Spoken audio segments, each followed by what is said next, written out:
All right, listen up. I've literally spent the last 3 weeks watching every single Jake Paul fight. Yeah, all 12 of them, multiple times. And I'm gonna tell you something right now that might make half of you want to click away immediately. Jake Paul can actually box. Wait, before you completely lose your mind, just give me your focus for the next few minutes. I'm absolutely not here to be a fanboy. I'm here right now as your strict, no-nonsense striking coach, and we're going to look at the undeniable tape. Because guess what? The tape doesn't care one bit about your opinion of his YouTube channel. So we're ignoring all the social media noise today. The big question: is he just a hype job fighting retired athletes for quick cash, or is there genuine biomechanical truth to his skill set? I want you to demand absolute focus from yourself right now. We're looking at the hard, data-backed evidence to see exactly what he's doing inside that ring. Look, we have to separate perception from reality. I get it, guys. His early opponents like Anderson Jib or Nate Robinson, they weren't real boxers. And yeah, against Tommy Fury, an actual professional, Jake totally gassed out.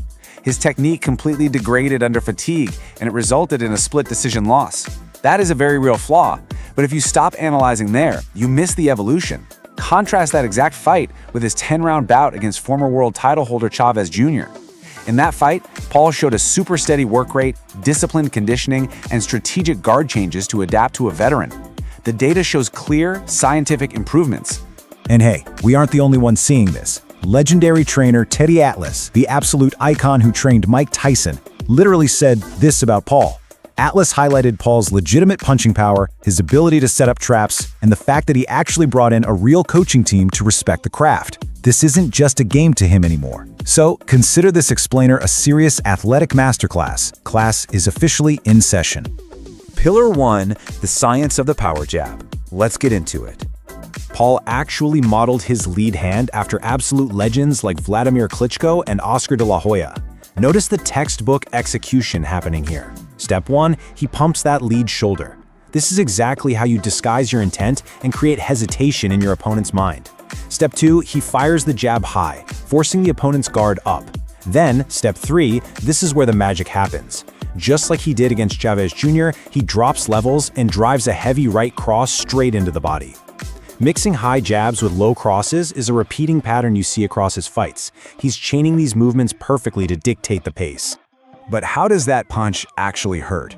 Well, it's all about the kinetic chain.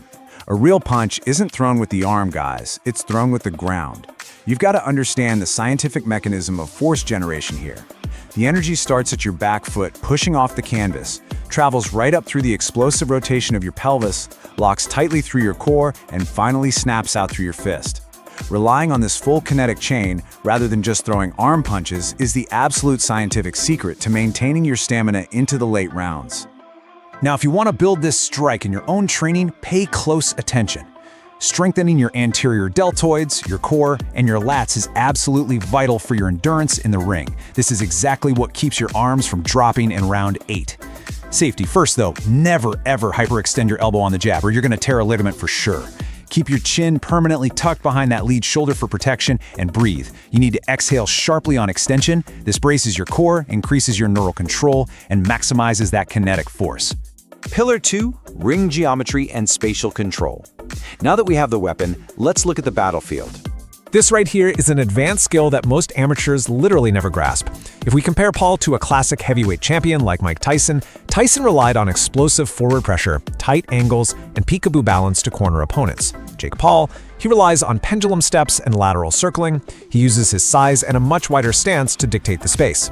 Even against Anthony Joshua in the early rounds, Paul actually used lateral movement brilliantly to make Joshua miss, completely refusing to engage on Joshua's terms. Let's make this super simple. Ring cutting is exactly like a basketball defender staying between their man and the hoop. You don't aimlessly chase them, you slide laterally to block their path. You dictate the spatial geometry. Paul doesn't just run straight forward, he steps across the ring, actively shrinking the space the opponent can safely occupy. This traps them right on the ropes, exactly where his right hand is the deadliest. Okay, I'm pausing the tape right here. Based on the biomechanics and the spatial control we've covered so far, I want you to rate Jake Paul's technique from 1 to 10 in the comments right now. Be totally objective. Don't let your feelings about his media persona cloud your judgment of the physics. Get down there and let me know. All right, let's dive into our final technical pillar, the biomechanics of explosive counterpower. Listen, it's one thing to hit a stationary heavy bag. It is infinitely harder to generate fight-ending power while retreating.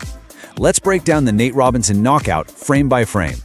At 0 seconds, Robinson rushes forward completely wild. Now look at Paul at half a second. He takes a highly disciplined micro-step backward to plant his rear foot firmly. At exactly 1 second, he unleashes this explosive pelvic rotation. That pelvic torque is the secret. He seamlessly transfers his weight forward while stepping backward, culminating in a counter right hand that lands with maximum kinetic force. That requires some serious, high-level instinctual coordination. So how on earth do you build that? Through strict, progressive body weight and resistance exercises. Step 1. Plyometric bounds. This builds the fast-twitch muscle fibers for that critical microstep. Step 2. Medicine ball rotational throws. This is non-negotiable for building that lethal pelvic torque we just saw. Step 3. Explosive push-ups for upper body kinetic transfer. But hey, a quick safety warning from your coach. The most common beginner mistake is prioritizing speed over form, which leads to explosive joint injuries. Focus entirely on your neural control first. The lab, fatigue, flaws, and defensive breakdowns. Time for a reality check. We absolutely must analyze his structural flaws scientifically, especially when facing a world-class opponent like Anthony Joshua, who literally broke Paul's jaw.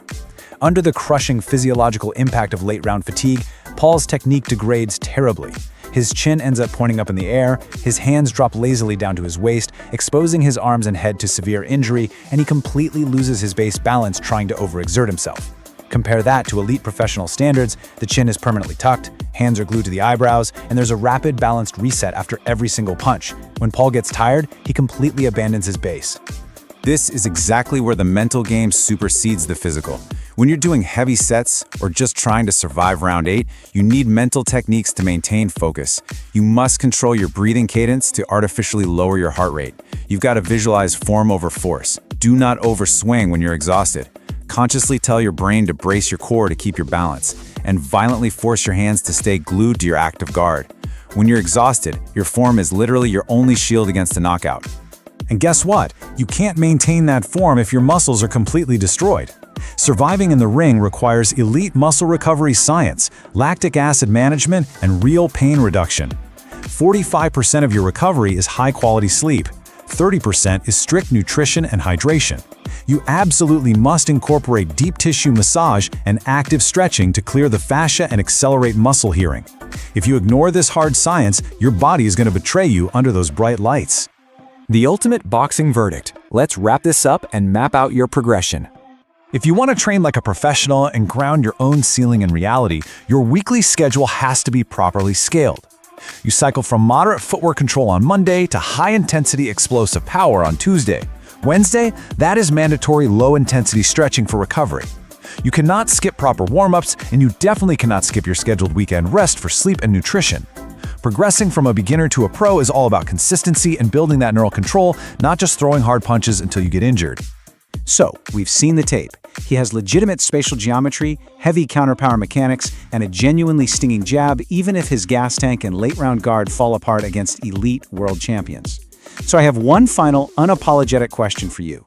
Look at the tape, look at your own training, and ask yourself, would he beat you? Right now, today. Be completely honest in the comments, apply what you've learned today to your own training, respect the science of the sport, and I'll catch you in the next explainer.